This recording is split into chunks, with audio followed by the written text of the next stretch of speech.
I want to talk a little bit about the CED. Many of you are investors, and thank you for that. And the neat thing about 2021 is that we are 40 years old this year. And as far as economic development organizations are concerned, that's a very significant watermark. I can tell you, having done this for all of my life, it feels like it, and I have, an organization, public-private partnership like ours, to live 40 years and still maintain its support and successes is pretty amazing. But the mission of the center is pretty simple, and we haven't changed this much over the 40 years. It's basically to improve the quality of life for all residents in Will County by recruiting new companies, offering high-quality jobs and a solid tax base while assisting existing businesses to retain and add jobs. The helping existing businesses is key because, quite frankly, if we're recruiting a bunch of new companies and the existing firms that are here are not happy or successful, we really aren't paying attention to what's really important, and that's the existing companies. We're a private, not-for-profit 501c6 development corporation. Our funding comes from both the private and public investors committed to our missions and principles. And that partnership is something that, quite frankly, has kept us alive and successful for 40 years. We provide services to all private and public entities committed to creating a robust future economic picture for Will County. The history of the center is pretty interesting.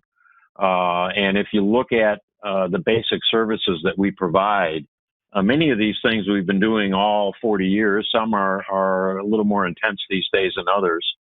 As we work with companies, we provide good real estate information on land and buildings, economic data and research, market and labor force information. How do you get to the marketplace from Will County? Business incentives, one-stop shop, project guidance and connections. This is very critical for a lot of companies that don't know much about Will County.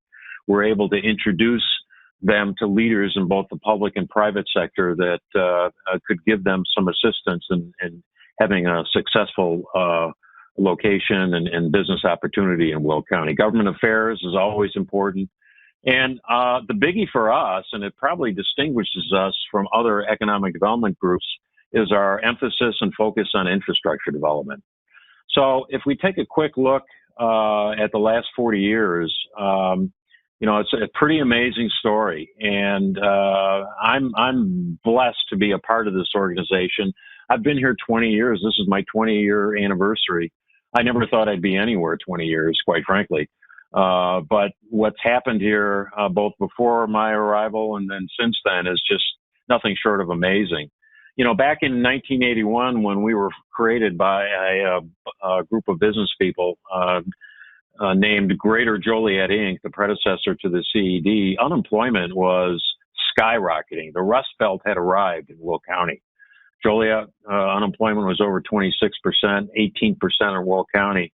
And we almost hit that during the pandemic, but it was elongated back in the late 70s and early 80s. Just 7 years after the organization was formed, unemployment went down to 5.4%. Housing started booming. The south and southwest suburbs started becoming a real entity as far as the Chicago metro area was concerned.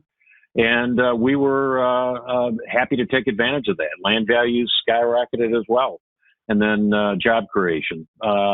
But back to my focus or my comment about infrastructure. Back in 1988, a lot of people may not realize this, there were no interchanges at Hobart Road and 80 and Weber Road and I-55.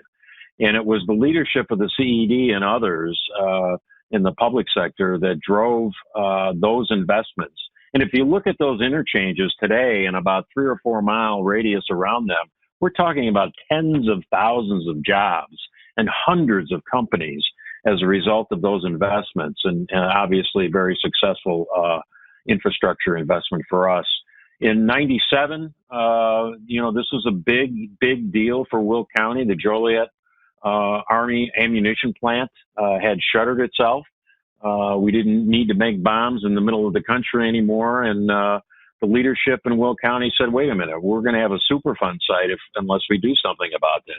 And so they created the Joliet Arsenal Development Authority and transferred 23,000 acres, formerly of the bomb plant, into new uses. And it's been a raging success, as most of you know. That same year, again, focusing on infrastructure, the CED, along with the Will County Governmental League, many of the mayors along the proposed 355 extension, and Will County leadership started beating on the tollway authority, saying, look, we've got to connect I-55 with I-80 with this I-355 extension. And so we created this grassroots organization, business, labor, government, and we did make a difference, as you'll see, as you know.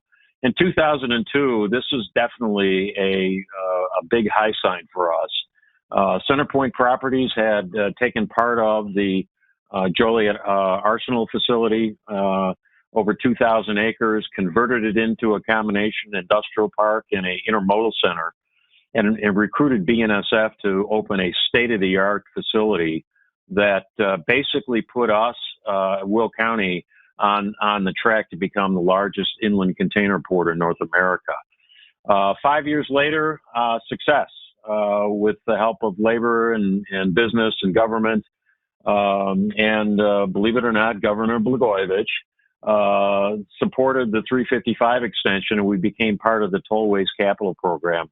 And then it was opened on November 11th of 2007. And then shortly after that, the Union Pacific opened their Global 4 intermodal facility in Joliet in Centerpoint's project. And we became, at that point, the largest inland port in North America. Moving forward from that, things just continued to roll. We knew freight was going to be a critical component of our future. And so we created a freight advisory council made up of a lot of industries and businesses in the transportation, distribution, and logistics sectors. And we decided to have them be partners of us as we created this inland port. And our efforts received an award of excellence from Expansion Solutions, a trade magazine.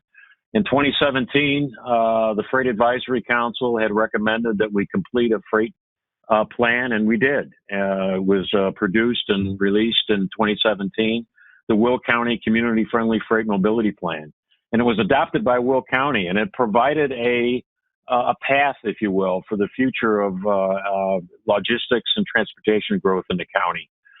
Subsequent to that, we knew that continued and new investment in our existing infrastructure was really important. I-80 had been sort of dogged by IDOT for almost 15 years. We created the I-80 Coalition, again, a collaboration of public, private sector and labor. And we decided that we were going to push on the state to accelerate the reconstruction of I-80. And then 2 years later, we received $1.2 billion from Governor Pritzker's Rebuild Illinois Capital Plan to do just that. And we're very excited about that moving forward. It's going to help all of us, as you all know. And then subsequent to that, we're looking at what happened in this past year. And a lot of people were wringing their hands in the business community, not the least of which were a lot of Will County businesses. And our leadership wasn't sure what was going to happen. But you know what? Our core industry sectors proved very resilient during this really, really challenging time. Healthcare, energy, advanced manufacturing, transportation, distribution, logistics, and food processing all became critical industries for dealing with the pandemic. And to a large degree, a lot of our businesses thrived over the last 15, 16 months as a result of that. The other thing is we didn't lay down on the infrastructure investment. So we continued our studies of transportation, the movement of freight in the county, and a number of those projects are about to be completed, and we'll identify future projects that need to be accomplished and built out so that we can continue our economic vitality. And then, of course, as I said, 2021, what can I say, 40 years of moving Will County forward.